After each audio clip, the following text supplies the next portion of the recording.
በምድር ላይ የሚተከሉ እጽዋቶች አሁን ያልኳቸው ነገሮች ነው የሚያስፈልጋቸው። ምን ያስፈልጋቸዋል? የፀሐይ ብርሃን ያስፈልጋል። ለዚህ የሆነ ፀሐይ ብርሃን የማይደርስበት ቦታ የተተከለ አትክልት ከተወሰነ ጊዜ በኋላ ምን ሆኖ አይቀርም? መድረቁ አይቀርም። ሁለተኛስ ምን ያስፈልጋል? ውሃ ያስፈልገዋል።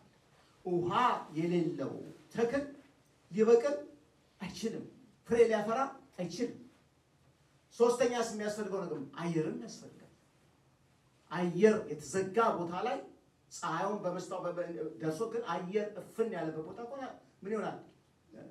ማደግ አይችልም። ቀን ቀን ምን ያስፈልገዋል? አትክልቱ እኛ የሚያስፈልገን ኦክሲጅን ነው። እሱ ደግሞ የሚያስፈልገው ካርቦን ሞኖክሳይድ ይሆናል። ይቀያየራል ነገር ግን አየር ይፈልጋል አይደለም? ስለዚህ እነዚህ አስፈላጊዎች ናቸው። ውሃው አስፈላጊ ነው። የፀሐይ ብርሃን አስፈላጊ ነው። አፈሩም አስፈላጊ ነው። አየሩም አስፈላጊ ነው። ለመንፈሳዊ ህይወታችን ምንድነው የሚያስፈልገው? አዲስ አበባ ከተማ ውስጥ ብዙ ዛፎች ይበቅላሉ። ሐረር አካባቢ ሐረር የፍራፍሬ አገር ነው እና በጣም ብዙ ፍራፍሬዎች ይበቅላሉ። እና ብዙ ጊዜ ሐረር የኖረ ሰው አዲስ አበባ ሲመጣ ልክ የለመደውን ተክል ይተክልና ግን አዲስ አበባ ውስጥ ቶሎ አያድግም እና ከተወሰነ ጊዜ በኋላ ወይ ነቅለውት ያጠፉታል። እና ካሁን በፊት አንድ ተናግሬ ያለው ቤታችን ብርቱካን ዛፍ ተተክሎ እኛ ተስፋ በቆረጥንበት ሰዓት በቃ የነገ መቆረጥ አለበት ባለበት ሰዓት ጥሩ ብርቱካን እንዴት እንደመጣ ካሁን ተናግሬ ያለው። ሌላው ደግሞ ያየሁት ጉለሌ አካባቢ ነበረና ድሮ ልጅ ያለው ለማንተ የተማኩት ጉለሌ አካባቢ ነው እና እዛ አካባቢ ብዙ ፕሪም የሚባል ዛፍ አለ። እዛ ጉለሌ ልጅ ከሆናችሁ ታውቃላችሁ። ፕሪም የሚባል ቀይ እንትኖች ብዙ ቤቶች ግቢ ውስጥ አሉ። የማይታየው ነገር ጉለሌ ምንድን ነው? የወይን ፍሬ አታየው እና እናቴ ገንዛ ስንኖር ምን አለች እንዴ ይሄኛው በቃ ከቻለ ለምን ወይን አይበቅልም አለች። ነው ወይን ተከለች እና ከዛ በኋላ ቆየ ወጣ ተንጀረገገ ማለት ቅጠሉ ብቻ ማለት ነው። ግን ምንም የለው ፍሬ የለም በአመቱ እና ሁሉም ሰው እየመጣ የሚላት ምንድን አይ ጉለሌ ወይን አያፈራ እና ፕሪሚየር አተክሊፍ ነበር አያፈራ የቀዝቃዛው አየር ይገለዋል። በኋላ እንደዚህ ነው ተባለና እኛው ልጅ ማይደስ ለነበር ቤቱ ሲከራይ የሆነ ሰው የተከራየው ሰው ከኛ ይልቅ ጥበበኛ ነበር ማለት ነው እና ገረዙት ማለት ነው። እና የሚቀጥለው ጊዜ እነሱ እኛ ደግሞ ወደ አዲስ አበባ መተን ቤቱ ስንስል እንዳለ ያ አፈራም የተባለ በደንብ በቃ ወይኑ ተንጀርግጓል ጉለሌ ውስጥ ማለት ነው። እና ይሄ ሰው ምን ይሆን ያደረገው? ዋና የሚያስፈልገው ለወይኑ እዚህም ጌታ በተናገረው ላይ ወይም መሆን አለበት፣ መገረዝ አለበት። ፍሬ እንዲያፈራ ከተፈለገ ምን የሚባል መገረዝ አለበት። ቅርንጫፉ ነው ምን የሚሆነው ማለት ነው። ለመገረዝ ዝም ብሎ ማንም ሄደ ዝም ብሎ አይመደም። መቆረጥ ያለበት ቦታ ነው የሚቆረጠው።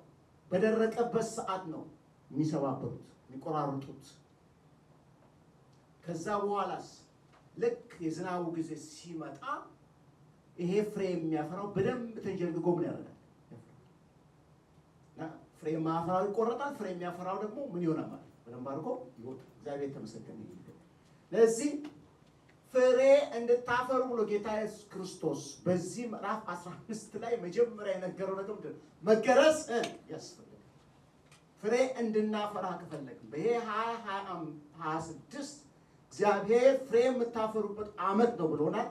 ስለዚህ ፍሬ ለማፍራት ግን እንዲሁ ስለተመኘን ፍሬ አይመጣም። ዛፍ ብርቱካን ተክያለሁና በቃ ብርቱካኔ አብቅልልኝ ብርቱካኔን አብቅል ጠዋት ማታ ብጽ ስለጸለይኩኝ ብርቱካኑ አያፈራም። መደረግ የሚያስፈልገው ነገር ሁሉ ምን ሆነ? መደረግ አለበት። ወይን ከሆነ ወይኑ በጊዜው መገረዝ አለበት። ወይም እዚህ እኛ ባለንበት አካባቢ የቼሪ ዛፍ አለ። የቼሪ ዛፍም ልክ እንደዛው ነው። ምን መሆን አለበት? እንደዚሁ መገረዝ አለ። ካልተገረዘ ዝም ብሎ ነው ትንሽ ነገር ነው የሚያወጣው። ሲገረዝ ግን በጣም ብዙ ፍሬ ያፈራል። ስለዚህ የመጀመሪያው ነገር ፍሬ እንድናፈራ እንግዲህ ምን ያስፈልጋል ማለት ነው? መገረዝ አስፈላጊ ነገር። ፍሬ አፍሩ ከተባለ ጊዜው ሲደርስ ቅጠል ብቻ ሆነ ፍሬ ከሌለ የሚያስፈልገው እንግዲህ ምንድነው ማለት ነው? መቁረጫ መላክ አለበት ማለት ምን ይሆን ከኔ ህይወት መቆረጥ አለበት? ምን ይሆን እያንዳንዳችን ፍሬ እንዳናፈራ መቆረጥ አለበት። የመጀመሪያው ያ መቆረጥ አለበት። ሁለተኛስ ስለተቆረጠ ስለተገረዘ ብቻ ፍሬ ያፈራል ማለት አይደለም። ሌላ ደግሞ ምን ያስፈልገዋል? የተተከለው ያ ዛፍ በቂ የሆነ ውሃ ያስፈልጋል። ያለ ውሃ ዛፍ ማደግ አይችልም። ውሃ ለመንፈሳዊ ህይወታችን አስፈላጊ ነው። ያለ ውሃ ማደግ አይቻልም። ያለ ውሃ ፍሬ ማፍራት አይቻልም። ምንድነው ውሃው ግን? በዚሁ ምዕራፍ 15 ላይ በዮሐንስ ወንጌል ምዕራፍ 15 ላይ በምናይበት ጊዜ ይነግረናል ውሃው ምን እንደሆነ። ምንድነው ውሃ? እስቲ ቁጥር 3ን ተመልከቱት። ምንድነው የሚለው? ምዕራፍ 15 ቁጥር 3 ከ5 በፊት ማለት ነው።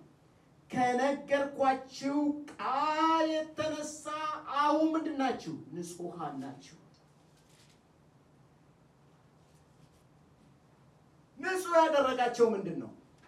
የታጠቡበት የእግዚአብሔር ምንድነው? ቃል ነው። ለእግዚአብሔር ቃል የሚገባውን ቦታ ካልሰጠን ፍሬ ልናፈራ አንችልም። የእግዚአብሔር ቃል እንዲያጥበን ያስፈልጋል። በእግዚአብሔር ቃል አስተሳሰባችን መቀየር አለበት። በአእምሯችሁ መታደስ ተለወጡ እንጂ ይህንን ዓለም አትምሰሉ ይላል እግዚአብሔር ቃል በሮሜ ምዕራፍ 12 ቁጥር 2 ላይ። እና አእምሯችን በምንድን ነው መቀየር ያለበት? በእግዚአብሔር ቃል። በእግዚአብሔር ቃል ታጥቦ ንጹህ መሆን አለብን። እግዚአብሔር የተመሰገነ ይሁን። ስለዚህ ሁለተኛው አስፈላጊው ነገር ምንድነው ማለት ነው? ፍሬ እንድናፈራ የእግዚአብሔር ቃል ያስፈልጋል። እስቲ ይህንኑ ሐሳብ ከመዝሙረ ዳዊት ምዕራፍ 1 ቁጥር 3 ላይ የሚናገረውን ክፍል እናያለን። አብዛኛዎቻችሁ እዚህ ያለ ነው በልጅነታችሁ ዳዊት አልደገማችሁም። ትንሽ ደግም ያለው ነው። ናፍቃሬ ዘጸአት ቀን ወደ ኃጢአን ብሎ ነው የሚጀምረው ይሄ ምዕራፍ። እና ቁጥር 3 ላይ ስንመጣ መዝሙረ ዳዊት ላይ ምንድነው የሚለው? ተመልከቱ ምን እንደሚል። ሁለት ሰዎችን ነው የሚያወዳድረው። ምስጉን ነው ምን ያልሄደ? በክፎች ምክር ያልሄደ፣ በኃጢአተኞች መንገድ የማይቆም፣ በፌዘኞች ወንበር የማይቀመጥ ሰው ብፁዕ ነው። ነገር ግን ደስ የሚሰኘው በእግዚአብሔር ሕግ ነው፣ ሕጉም በቀንና በሌሊት ያሰላስለዋል። ሁለት አይነት ሰዎች አሉ እዚህ ክፍል ላይ። ምን የሚል ማለት ነው? የእግዚአብሔርን ቃል በማሰላሰል የእግዚአብሔርን ሕግ በቀንና በሌሊት በማሰላሰል ደስ የሚሰኘው ሰው አለ። እንደዛ አይነቱ ምንድነው ይለዋል? ምስጉን። በሌላ በኩል ደግሞ ምን የሚሆን አለ? ለእግዚአብሔር ቃል ቦታ ለመስጠት ጊዜ የሌለው፣ የእግዚአብሔርን ቃል ለቀንና ሌሊት ምንም ማያደርግ የማያሰላስል ደግሞ ሌላ ሁለተኛ አለ ይለናል እዚህ ክፍል ላይ። እንደዚህ አይነት ሰዎች አሉ። የት ነው ያሉት? በእግዚአብሔር ቤት ውስጥ አሉ፣ ከእግዚአብሔር ቤት ውጭም አሉ። የእግዚአብሔር ቃል በተነገረበት ሰዓት ሁል ጊዜ ሁለት ቦታ ይከፍላል። ምን የሚሉ? ለእግዚአብሔር ቃል ክብር ሰጥተው በሰሙት የእግዚአብሔር ቃል ምን የሚላቸው? ደስ የሚላቸው። ቃልህ ለእኔ ይላል ዳዊት ይህን የጻፈል ከማር ይልቅ ለእኔ ምን ያደርገኛል? ይጣፍጠኛል። ስለ ቃሉ በሚናገርበት ጊዜ አሁንም ስለ ቃሉ ዳዊት ሲናገር ምን ይላል? ከአላፋት ወርቅና ብር ይልቅ ምን ይሻለኛል? ያፍ ቃል ይሻለኛል። የእግዚአብሔርን ቃል የመረጡ ሰዎች አሉ። ከዛስ ሁለተኛው ደግሞ ምንድነው? ከእግዚአብሔር ቃል ይልቅ ሌላ ነገር የመረጧል። ምን ይሆን የመረጡት? እነዚህ ሰዎች የክፎች ምክር፣ የኃጢአተኞች መንገድ ላይ የሚቆሙ፣ በፌዘኞች ወንበር የሚቀመጡ ማለት ነው። ሌላ በኩል ምናልባት እኛ እግዚአብሔር የተመሰገነ ይሁን በዚህ አይነት ቦታ አንገኝም፣ መጠጥ ቤት አንገኝም ማለት ጌታ ይመስገን። ፌዘኞች ባሉበት ስፍራ አንገኝም፣ እግዚአብሔር ይመስገን። ፌስቡክ ላይ ግን ምንድነው የምናየው? ዩቱብ ላይ ግን ምንድነው የምናየው? በሰዎች ላይ አንዱ ምን ሲያደርግ ሲያፌዝ አይደለም? በሰዎች ላይ ምን ሲያደርግ ሲዘባበት፣ የኃጢአተኞች መንገድ ላይ ስንት ጊዜ የምናጠፋው? እነዚህ ስማርት ስልኮቻችን ስማርት ናቸው። በሳምንት ውስጥ ጠይቁት የት ላይ ነው እናንተ ላላስተውለው ይችላል። መጽሐፍ ቅዱስን ምን ያህል እንኳን እንዳነበብኩ ይነግረኛል። ስልኬ ይገርማል። በሳምንት ውስጥ ዩቱብ ላይ የቆየሁበትም ጊዜ ይነግረኛል። ላቅ ይችላል ማለት ሲሰማ ሊሆን ይችላል። በእርግጥ ግን ይነግረኛል። ዩቱብ ላይ ይህንን ያህል ሰዓት፣ ፌስቡክ ላይ ይህንን ያህል ሰዓት። ፌስቡክ፣ እነዚህ ሶሻል ሚዲያዎች ዋና ምን የሚሉባቸው ነገሮች ናቸው? ዛሬ ፌዘኞች የሚውሉበት የኃጢአተኞች መንገድ ያለባቸው ቦታዎች ነው። እኛ ግን ደስ የሚለን ምኑ ነው? በሌሊትም በቀንም ነው የሚለው። ሕጉም ብቻ ምን ያደርጋል? ያስባል። እግዚአብሔር ተመስገን። አሜን።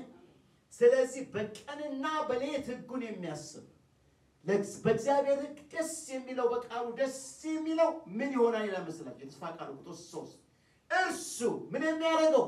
ለቃሉ ቦታ የሚሰጠው፣ ቃሉን የሚያስቀድመው፣ ቃሉን በሌትና በቀን የሚያሰላስለው እርሱ በወራጅ ውሃ ዳር እንደተተከለች ፍሬዋን በየወቅቱ እንደምትሰጥ ቅጠሏ እንደማይጠወልግ ዛፍ ነው። የሚሰራው ሙሉ ይከናወንለታል። መከናወን የሚለውን ቃል እዚህ ላይ እናገኛለን። ሌላ መከናወን የሚል ቃል ብትፈልጉ አሁን ሰርች ማለት በነጋችን ላይ ስልካችሁ ላይ በአማርኛው ላይ ታይፕ አድርጋችሁ ጥቅሱ የት ጋር እንዳለ ይነግራችኋል አይደል? ብትፈልጉ መሳካት ሌላ ያለ ነው። ኢያሱ ምዕራፍ 1 ቁጥር 8 እዛም ሄደን ብናነብ ከዚህ የተለየ አይደለም። ምክንያቱም እውነተኛ ስኬት ያለው አንድ መንገድ ብቻ ነው። ያም የእግዚአብሔርን ቃል በቀንና በሌሊት በማሰላሰል ነው። ስለዚህ ኢያሱን አትደንግጥ፣ አትፍራ፣ እኔ ከአንተ ጋር እሆናለሁ። አንተ ግን ምን አድርጋለሁ? በሌሊትና በቀን ይህንን ሙሴ ተቀበልከውን ያንን ቃል ምን አድርገው? አሰላስለው። ከሱ ወደ ግራ አትበል፣ ወደ ቀኝ አትበል። በቀኝ ያለ ነገር አለ፣ በግራ ያለ ነገር አትስማ። እሱም ብቻ አሰላስለው። ያንን ብታደርግ ምን ይሆንልሃል? ይሳካልሃል። እዚህ ጋር የሚለው ምንድነው? እውነተኛ ስኬት የሚመጣው የእግዚአብሔርን ቃል በመታዘዝ የእግዚአብሔርን ቃል በቀንና በሌሊት በማድረግ ነው። በማሰላሰል በመኖር ነው። ቃሉን በመኖር በመናገር በዛ ነው መሳካት የሚመጣው። እግዚአብሔር ተመሰገነ ይሁን። ስለዚህ ለእግዚአብሔር ቃል ቦታ ከሌለ የእግዚአብሔርን ቃል ለማንበብ የሚደክመን ከሆነ በላያችን ላይ ምን እያደረግን ነው ማለት? መርገምን እየጠራን እንዲሳካልን ከፈለግን ያደረግነው ነገር ሁሉ እንዲሳካ ሚስጥሩ ይሄ ነው። ሌላ ሚስጥር የለም። ሌላ ሚስጥር የለም። በኢያሱ ዘመን ሚስጥሩ ይሄ ነው። በሙሴ ዘመን ሚስጥሩ ይሄ ነው። ለዳዊት ሚስጥሩ ይሄ ነው። ለሐዋርያቶች ሚስጥሩ ይሄ ነው። ለእኛም ዘመን ሚስጥሩ ይሄ ነው። እውነተኛ መሳካት ያለው ይሄ ብቻ ነው። ከማን ጋር በመጣበቅ? ከእግዚአብሔር ጋር በመጣበቅ። ከገንዘብ ጋር የተጣበቁ ሀብታሞች ተብሎ የተነገረላቸው ከስረው በዘመናቸው አላያችሁ? እኔ አይቻለሁ። በጣም የከበሩ ገንዘባቸውን ተቆጥሮ ማልቅ የተባለ ሰዎች ሲከስሩ አይቻለሁ። እኛ ባለንበት በዚህ ሀገር አንድ አይደለም 2-3 ቢሊዮነሮች ሚሊዮን አይደለም ቢሊዮነሮች በየቀኑ የፈለገውን ያክል ገንዘቡን እያጠፋ ለቀረው ዘመን በሙሉ መኖር የሚችል ሰው ራሱን ገደለ ሲባል ሰማላችሁ። ምክንያቱም የገንዘብ ብዛት ስኬት አይደለም። የእውቀት ብዛት ስኬት አይደለም። ከነከሌ መወለድ የከሌ ዘር ሆኖ መጠራት የስኬት ምልክት አይደለም። ስኬት የሚመጣው ፍሬ ማፍራት የምንችለው የእግዚአብሔርን ቃል ስናስቀድም ነው። እግዚአብሔር ይባርክ። ስለዚህ ፍሬ ለማፍራት ሁለተኛው ምንድነው? የእግዚአብሔር ቃል። ሶስተኛውስ ምንድነው? ሶስተኛው ደግሞ በኤርምያስ ምዕራፍ 17 ላይ እናገኘዋለን። ቁጥር 7 ላይ ነው የምፈልገው ነገር ያለው። ነገር ግን እንዲገባን ከቁጥር 5 ጀምሬ አነበዋለሁ። እንደዚህ ይላል። እግዚአብሔር እንዲህ ይላል፣ በስጋ ለባሽ የሚመካ ልቡን ከእግዚአብሔር የሚያርቅ ምን ይሁን? የተረገመ ነው። አሜን።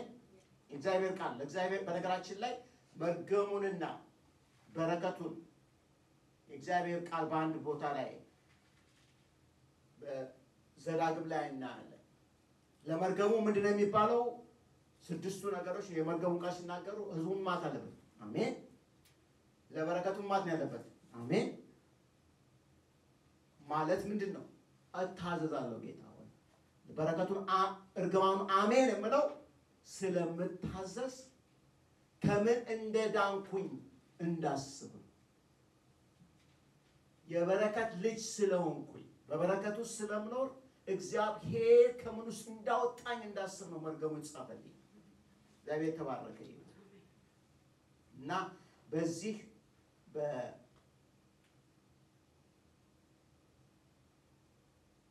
ይቅርታ ኤርምያስ ምዕራፍ 17 ከቁጥር 5 ጀምሮ እንደዚህ ይላል። እግዚአብሔር እንዲህ ይላል፣ በሰው የሚታመን በስጋ ለባሽ የሚመካ ልቡን ከእግዚአብሔር የሚያርቅ የተረገመ ነው።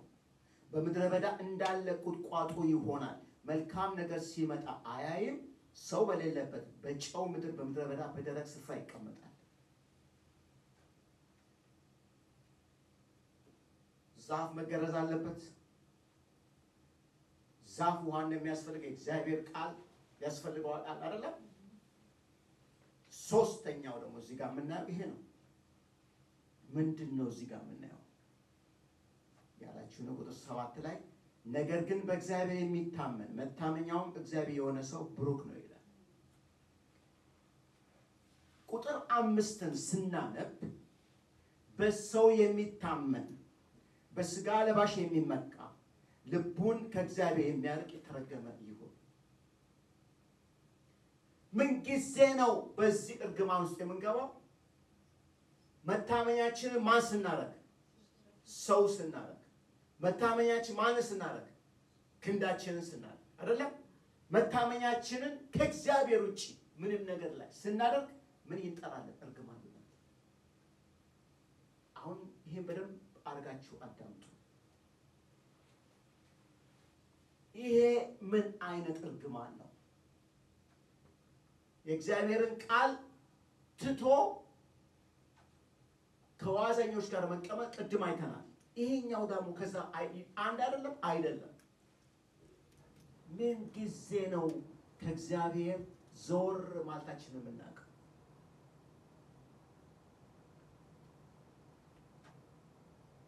ፍቅሩ በልባችን ትኩስ በሆነበት ሰዓት ለትንሹ ለትልቁ ምን ነው አይደለም? እንጸልያለን። እግዚአብሔር ደግሞ ይመልሳል አይደለም? ይመልሳል። ከዛ እያወቅን ስንመጣ እየተጠበብን ስንመጣ ምን መሆን ይጀምራል? ለተወሰነ ነገር ብቻ ነው የምንጸልየው። አስጨናቂ ነገር ሲመጣ ብቻ ነው የምንጸልየው። በስተቀረስ የሚያስጨንቅ ነገር ከሌለስ እግዚአብሔር ይመስገን ጸሎታችንም ምንድነው ማለት የይስሙላ ይሆን እንበረከካለን አምላኬ በሰላም ስላዋልከኝ አመሰግንሃለሁ በሰላም አሳድረኝ እንደዛ ብለን እንደማንተኛ ተስፋ አደርጋለሁ ግን ከዛ ያልራቀ ጸሎት እንጸልያለን በቃ ለመጸለይ ሂሳብ ለማስቆጠር አለው ለማለት ትምህርት ቤት አንዳንድ ኮርሶች ላይ መገኘት ራሱ ግሬድ ስላለው ለዚህ ላይ ማልወደው ትምህርት ዩኒቨርሲቲ ያለው ማርክሲዝም ሌኒኒዝም የሚባል አልወድም ያው ክርስቲያን ስለሆንኩኝ ግልጽ ነው ግን እሱ ደግሞ መውሰድ ግዴታ ነበር ስለዚህ የምትቆጠርባት ቀና አለች የዛን ጊዜ ይገኛል ከዛ ውጪ ነው የለው አልፈልገው እዛ ቦታ አልገኝም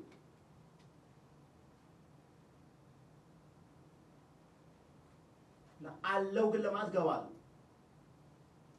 አንዳንድ ጊዜ እግዚአብሔር ልባችን ውስጡን የሚያውቅ ልብና ኩላሊትን የሚያይ አምላክ መሆኑን እንረሳና ልክ ለማስቆጠር ጸልያለሁ ጧት ተነስቼ ጸልያለሁ 5 ተነስቼ ጧት ብጸልይ ተንበርክኬ ምን እንደማረግ አውጥቼ ከዛ በኋላ አሜን ብዬ ብነሳ ጸልያለሁ የት ገባ ያ የመጀመሪያው ጊዜ ፍቅር ያለቀስን የጸለይንበት ለሌላው ያለቀስን የማለንበት ያ ህይወት የት ገባ የት ነው የገባው እዚህ ክፍል ላይ ይነግረናል በራሳችን ምን ማስተተም መመካት እቅድ ነው የምናወጣው ኦኬ ይሄ ችግር መጥቷል ኢትዮጵያ ያለች ዘመዳችን እባክህ እንደዚህ ላክልኝ ብላ ስትል ይሄን ያክል ያስፈልጋል ብላለች ስለዚህ ምን ማለት አለብን እስቲ ተጨማሪ ሌላ አዲስ ስራ ደግሞ ልውሰድ ተጨማሪ ገቢ ለሚመጣው ችግር ሁሉ በልጆቻችን የሚመጣው በራሳችን የሚመጣው ነገር ሁሉ ፕላን የምናደርገው ምንድን እንዴት አድርገን እኛ ምን እንደምንሰራው ገንዘቡ እንዴት እንደሚመጣ አይደለ ምን እንደምናደርግ ይሄንን እግዚአብሔር ቃል ይለዋል በሰው የሚታመን በስጋ ለባሽ የሚመካ ልቡን ከእግዚአብሔር የሚያርቅ የተረገመ ይሁን ልንጸልይ እንችላለን ልንበረከት እንችላለን ስርዓት ልንፈጽም እንችላለን ነገር ግን ልባችንን ከእግዚአብሔር ካራቀ መመኪያችን እግዚአብሔር መሆኑ ቀርቶ በራሳችን ከሆነ በራሳችን ላይ ምንድነው የምናመጣው እርግማን እናመጣለን እንዲህ አይነቱ ሰው ተመልከቱ ምን እንደሚል በመድረ ቁጥር 6 በመድረ በዳ እንዳለ ቁጥቋጥ ይሆናል መልካም ነገር ሲመጣ አይ ሰው በሌለበት በጨው ምድር በመድረ በዳ ደረቅ ስፍራ ይቀመጣል በቃ መልካም ነገር ሲመጣ እንኳን አይ ይላል እግዚአብሔር ቃል ግን እግዚአብሔር የሚፈሩ ሰዎች ምን አይሆኑም ነበር ከመልካም ነገር ሁሉ ምን አይሆኑም አይጎዱ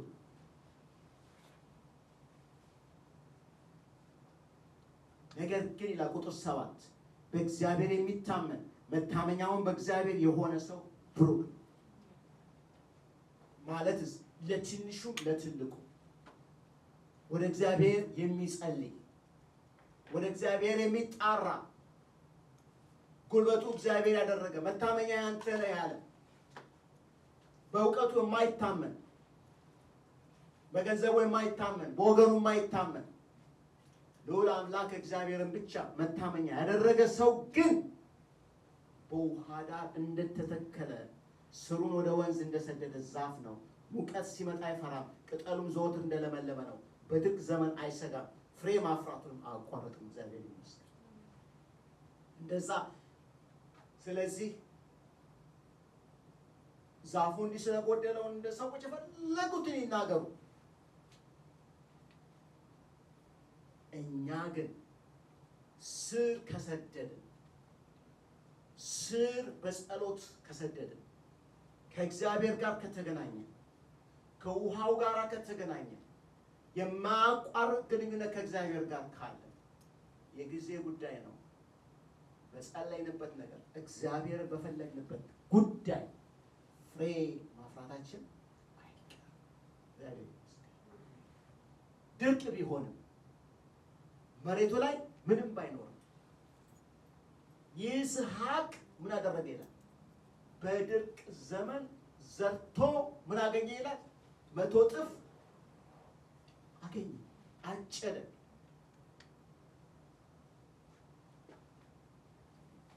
ቅባቱ ከሰማይ ለፈሰሰበት ለነቢይ ሀብተ ማርያም ስጥና 100 እጥፍ ትቀበላል የሚል አልተጻፈልን።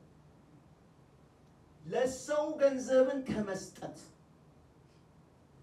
በፍጹም ከዛ ጋር 100 እጥፍ የሚባል ተያይዞ መጽሐፍ ቅዱሳችን ላይ የለም። በአዲስ ኪዳን አንድ ቦታ 100 እጥፍ ያለው ምንድነው? በስደት ውስጥ እያሉ ምን ለሚያደርግ ዋጋ እየከፈሉ ለሚያገለግሉ በዚህ ምድርም እንኳን 100 እጥፍ ይቀበላሉ ይላል። ከዛ ውጪ ደግሞ ዘርቶ 100 እጥፍ አበቀለ የተባለው ማን ነው?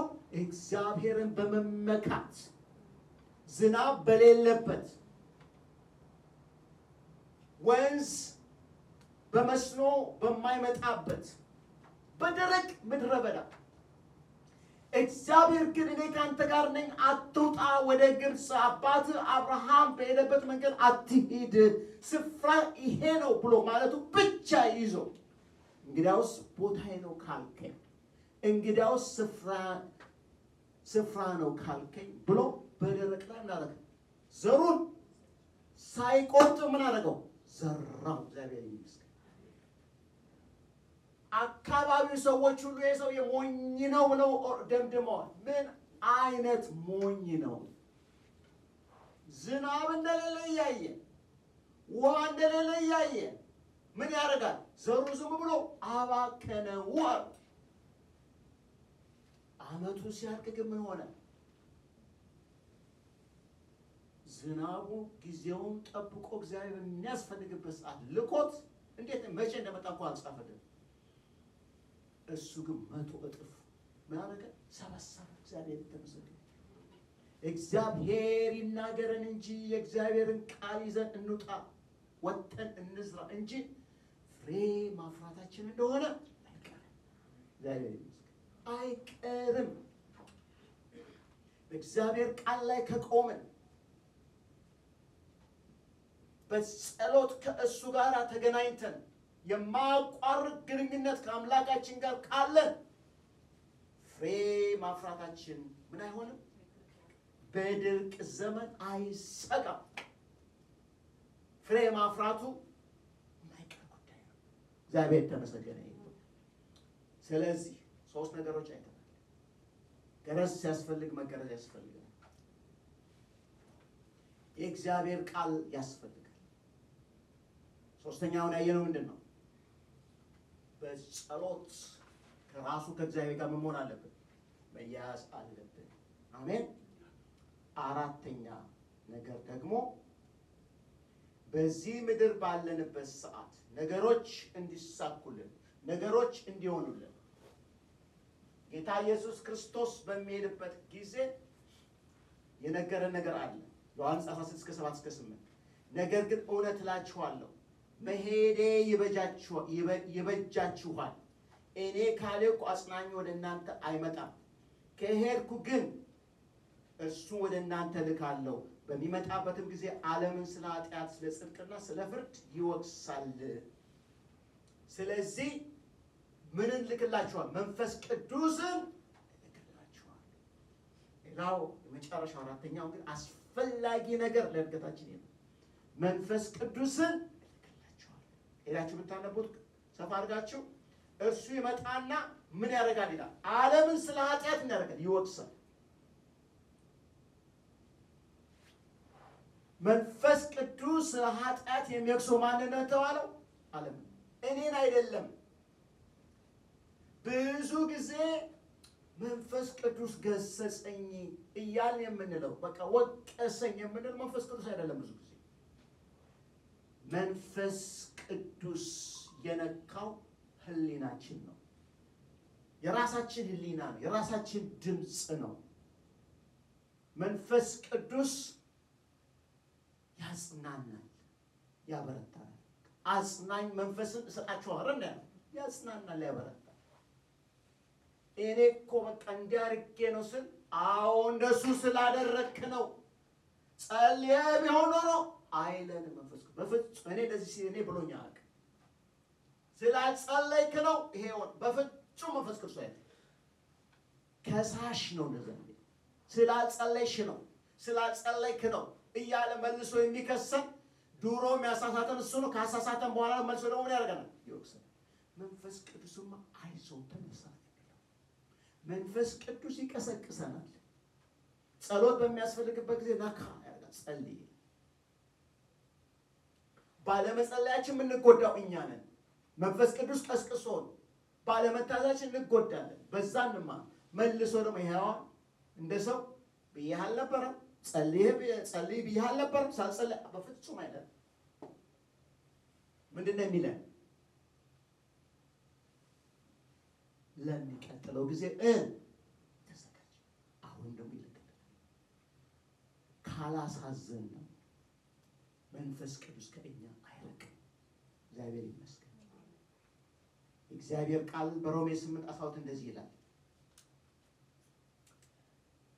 እንደ ሥጋ ብትኖሩ ትሞታላችሁ፣ ክፉ የሆነው የሥጋ ሥራ በመንፈስ ብትገድሉ ግን በሕይወት ትኖራላችሁ።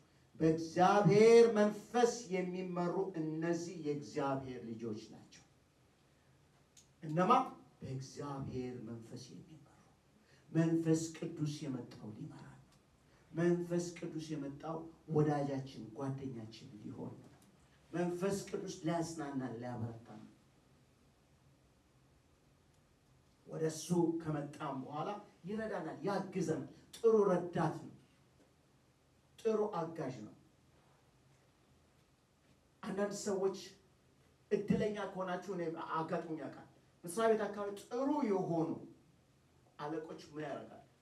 ጉለታችን እንኳን እያዩ እንዳላየ ይሆኑና ግን እውቀታችን እንዲጨምር የበለጠ እንሰራ ምን ያደርጉናል? ያበረታል። ጥሩ አይነት አለቆች ናቸው። መንፈስ ቅዱስ የሚነዘንዘን በገባን በወጣን ቁጥር ይሄን ሳታረግ በፍጹም አይደለም አይዞህ የሚል የሚያጽናና መንፈስ ነው የተሰጠው። አጽናኝ መንፈስ ነው መንፈስ ቅዱስ። ስሙ አጽናኝ ነው፣ ከሳሽ አይደለም። ብዙ ክርስቲያኖች የሰይጣንን ድምፅ ብዙ ከመልመድ የተነሳ አንዳንድ ጊዜ በቃ የእግዚአብሔር መንፈስ ገሰጸኝ። እንዴት ብሎ ነው የገሰጸኝ ሲናገሩ መንፈስ ቅዱስ እንዴት እንደዚህ ሊል ይችላል? የመንፈስ ቅዱስ ቋንቋ እንዳይደለ ታውቃላችሁ። የመንፈስ ቅዱስ ቋንቋ እንወቀው። እንዴት ነው የምናውቀው? በእግዚአብሔር መንፈስ የሚመሩ እነዛ የእግዚአብሔር ልጆች ናቸው። ወዳጅ እናድርገው መንፈስ ቅዱስ። ልባችንን እንክፈትልን፣ እናዳምጥ። ያን ጊዜ ምን ነው እናገኝ? እሱ እውነተኛ አጽናኝ፣ በሐዘን ጊዜ የሚያበረታ የሚያስቅ፣ በመከራ ጊዜ ደስታን የሚሰጥ መንፈስ ቅዱስ የሚያስተምረን፣ ተስፋ ስንቆርጥ የሚያበረታታ፣ አንድ ነገር ያልተሳካ ሲመስለን በሕይወታችን ብዙ ሰዎች አሉ። ይታያቸዋል። እንዲህ እኮ ብታደርግ አይደለ? መንፈስ ቅዱስ ፍጹም እንደዛ ነው። መንፈስ ቅዱስ ምን ያደርጋል? ያበረታታል። ከዛስ በኋላ ደግሞ ለሚያስፈልገው ነገር ደግሞ የሚያስፈልገው ስጦታውን ይሰጣል። እግዚአብሔር ይመስገን። ለሚያስፈልገው ነገር እግዚአብሔር የመረጠን ቦታ ካለ ለዛ የሚያስፈልገው ጸጋ አለ። አንዳንድ ሰዎች የሚያልፉበትን ነገር አይታችሁ እንዴት ቻለው እና እንደው ጠጋ ብላችሁ ግን አንተ እንዴት ቻልከው ይሄንን አንቺ እንዴት ቻልሽው በዚህ ውስጥ መልሱ ብዙ ጊዜ ነው ምንድን ለነሱ አይታያቸውም የተለየ ነገር እየቻሉ እንደሆነ የተለየ ነገር እንደበዛ ላይ አይታያቸው ለምን የእግዚአብሔር ጸጋ ስላለ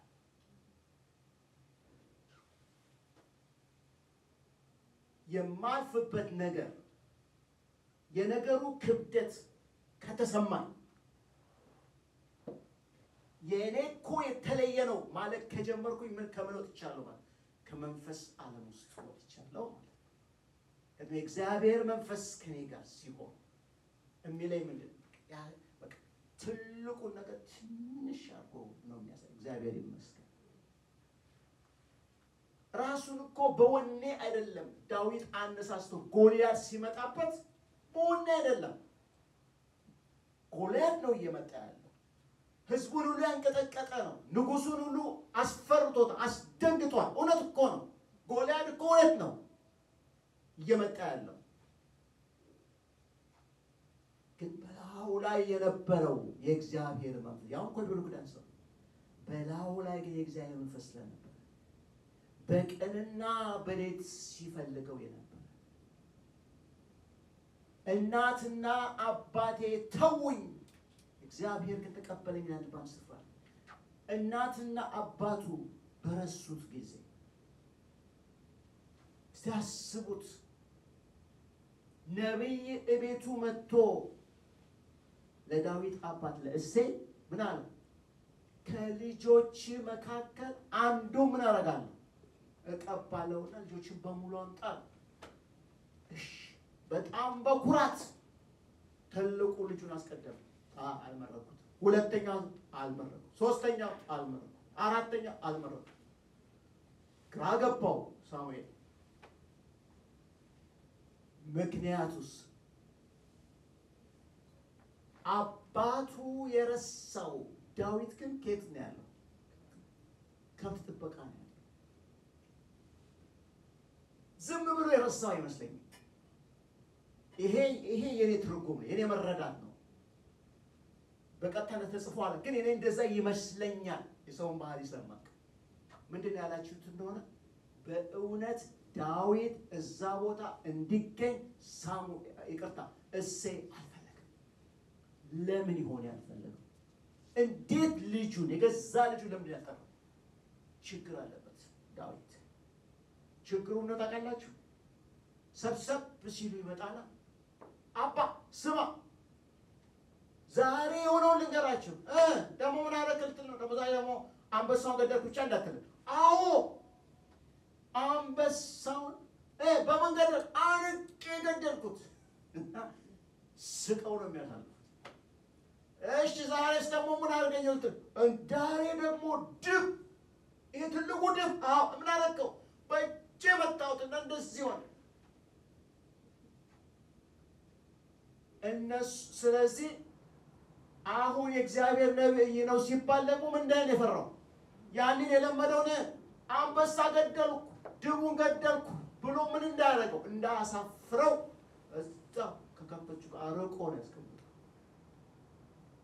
እሱ ግን ያለማምደው የነበረው ማን እንደሆነ በትክክል ያውቅ ነበር ስለዚህ እናትና አባቱ ቢያፍሩበት ወንድሞቹም ቢንቁት ትዕቢትን አቃለው አይደለም ያለው ወንድም ትዝ ይላችኋል ሲመጣ ምግብ ይዞለት እኮ ነው የመጣው ምንድነው አንተ ትዕቢትን አቃለው ብቻውን ደግሞ እዚህ ብለህ ደግሞ የሆነ ትድል ታሳይ ገና አልገባውም ኧረ እኔ ምን አደረኩ ጥሎት ሄደ አልገባውም ገና ዳዊት እንደውም አይኑ አሁን ትናንሽ ወታደር ማላይ ነበር ዋናው ጎልያድን እያየው ነው አልገባውም የእግዚአብሔር መንፈስ ውስጡን እያነሳሳው ነበር ከዛ ዛው ነው ሲሰማ እግዚአብሔር ይሰጥ ማን ያልተገረዘ ፍልስጤማዊ ማን ነውና ነው ደግሞ እሱ በእግዚአብሔር ላይ ደግሞ እንደዚህ የሚናገረው አለና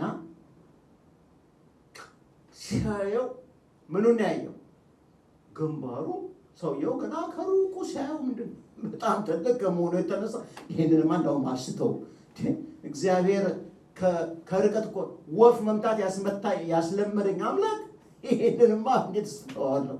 በዛ ላይ በእግዚአብሔር ላይ እየተናገረ ወንጭፉ ቅድም ሁሉ ድንጋዮችን የመረጠው እግዚአብሔር ተማምኖ ማለት ነው። እግዚአብሔር ተመሰገነ። ከዛ በኋላ ሲሆነጭፍ መጣ። አያችሁ ዳዊት እንዲመረጥ ያደረገው ምን ነበር? ሌት ተቀን አሁን ያላቸውን ነገሮች በሙሉ ያሟላ። ሌት ተቀን እግዚአብሔርን የሚጠማ የሚራብ ነበር። ለእግዚአብሔር ቃል ልዩ ጥማት ነበር።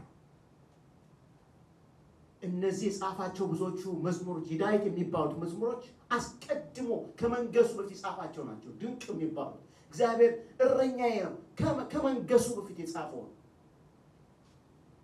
የእግዚአብሔር እረኝነት የተማረው ራሱ እረኛ እያለ ነው። ድምፁን ለምዶታል፣ ተለማምዷል የጌታን ድምፅ። ስለዚህ እግዚአብሔር እረኛዬ ነው የሚያሳጣኝም የለም። በየት ያሳድረኛል? በለመለመ መስክ ያሳድረኛል። እሱ እኮ ያንን መዝሙር የሚዘምረው እረኝነት ቦታ ከማን ጋር? ብቻውን ባለበት ስፍራ ነው እግዚአብሔር ያንን ትምህርት ያስተምራል። እግዚአብሔር ይመስገን። ስለዚህ ፍሬ እንድናፈራ እንግዲህ ከፈለግን እዚህ ጋር ምን አርጉ ነው የሚለው? ክፉ የሆነውን የሥጋ ስራ በመንፈስ ብትገሉ በሕይወት ኖራላችሁ። ከዛስ በእግዚአብሔር መንፈስ የሚመሩ እነዚህ እግዚአብሔር ልጆች ናቸው። ዳዊት ግራ የገባው ጊዜ አለ። በገባው ጊዜ ወደ ማን ነበር የሚጮኸው? ወደ እግዚአብሔር። የሚቀርበው ወደ ማን ነበር? ወደ እግዚአብሔር። ስለዚህ ወደ እግዚአብሔር ሁሌ የምንቀርብ ከሆነ እግዚአብሔር ስንገባ ስንወጣ ረሃባችን ጥማታችን ከሆነልን የምንጠራው እረኛችን እሱ መሆኑን ካወቅን እግዚአብሔር የተመሰገነ ይሁን። በድርቅ ዘመን እንለመልማለን። እንደ ይስሐቅ እኛም 100 እጥፍ ማጨድ እንችላለን። የጌታ ስም ይባረክ። ፍሬ ለማፍራት መቆረጥ ያለበት ከህይወታችን ምን ይሁን? ሲቆረጥ ነው ይቆረጥ። ፍሬ እንድናፈራ በምን ልንተጋ ይገባል? የእግዚአብሔርን ቃል በሌትና በቀን ልንናፍቅ፣ ቃሉን ልንበላው፣ ልንጠጣው፣ ልናሰላስለው ስንወጣ ስንገባ ያስፈልጋል። ፍሬ እንድናፈራ በጸሎት ህይወታችን መታደስ አለ። ከልማድ ጸሎት፣ ሃይማኖታዊ ከሆነ ጸሎት፣ ይቆጠርልኝ ይታየልኝ ከሚባል ኤልኝ እግዚአብሔር አለው ከሚል ወጥተን እውነተኛ የሆነ ግንኙነት ውስጥ እንድንገባ እግዚአብሔር ይርዳል። ለመጨረሻ የተሰጠን አጽናኝ መንፈስ ቅዱስ በውስጣችን አለ። የሚከሰን አይደለም። ምን የሚያደርግን ማለት የሚያጽናና። ቅድም እንደተዘመረው መዝሙር እዚህ ፊት አሁንም አለ አይደለ? ሳትነካኝ አልውጣ ከዚህ ቤት፣ ይፈውስ ይዳሰኝ እጅ ነው የሚያጸናኝ። ምን የሚያደርገኝ? የእግዚአብሔር እጅ መንፈስ ቅዱስ ነው። የሚያጽናናው የሚያበረታው እሱ ነው። እግዚአብሔር ይመስገን። ሃሌሉያ ሃሌሉያ። እስቲ ከኔ ጋር ጸልያላችሁ። የዓመት የድል ዓመት የፍሬያማ ዓመት እንዲሆን ጌታ ሆይ አመሰግንሃለሁ። ያው ስለሆነው ቃል የክርስቶስ ኢየሱስ የሆኑ ሁሉ ስጋን ከክፉ መሻቱ ጋር ሰቀሉ ተብሎ እንደተጻፈ ስጋዊ የሆነው ነገር ሁሉ ከሕይወቴ ይቆረጥ። ማስከብር ነገር ሁሉ ከሕይወቴ ይገረስ። ጌታ ሆይ ቃልህን መርጫለሁ። ቃልህ ምግቤ ነው። ቃልህ መጠጤ ነው። ስወጣና ስገባ ቃልን አሰላስላለሁ። በቃልህ እኖራለሁ። ደግሞ ጌታ ሆይ በድርቅ ዘመን ፍሬ እንዳፈራ በጸሎት በፊት እገኛለሁ። በቀንና በሌት እጠራሃለሁ። በስራ ቦታ እጠራሃለሁ። በመንገድ ላይ እጠራሃለሁ። ወዳጄ አንተ ነህ። ጓደኛዬ አንተ ነህ። ከአንተ ጋር እወጣለሁ እገባለሁ። ደግሞም ጌታ መንፈስ ቅዱስ በውስጤ ያለ መንፈስ ቅዱስ ጆሮዎቼ ላንተ ይከፈቱ፣ እንድሰማ እንድታዘዝ እርዳኝ በኢየሱስ ክርስቶስ አሜን። ጌታ ስም የተባረከ ይሁን። እንግዲህ መጽሐፍ ቅዱስ ጥናት ያልገባችሁ ካላችሁ ያለነው ሁላችን መጽሐፍ ቅዱስ ጥናት ውስጥ አለናበት አንድ ሰው በስተቀር እና የቀረነው ሁላችን በየመጽሐፍ ቅዱሳችን እንግዲህ ዘንድሮ ይሄንን ፍሬያማነት በሚል በዚሁ አቅጣጫ ነው አብረን የእግዚአብሔርን ቃል የምናጠናው። የጌታ ስም የተባረከ ይሁን። እጆቻችንን እንዘረጋና አብረን ቡራኬ እንወስዳለን። እግዚአብሔር ይባርካችሁ፣ ይጠብቃችሁ። እግዚአብሔር ፊቱን ያብራላችሁ፣ ይራራላችሁ። እግዚአብሔር ፊቱን ይመልስላችሁ፣ ሰላሙንም ይስጣችሁ በኢየሱስ ስም አሜን።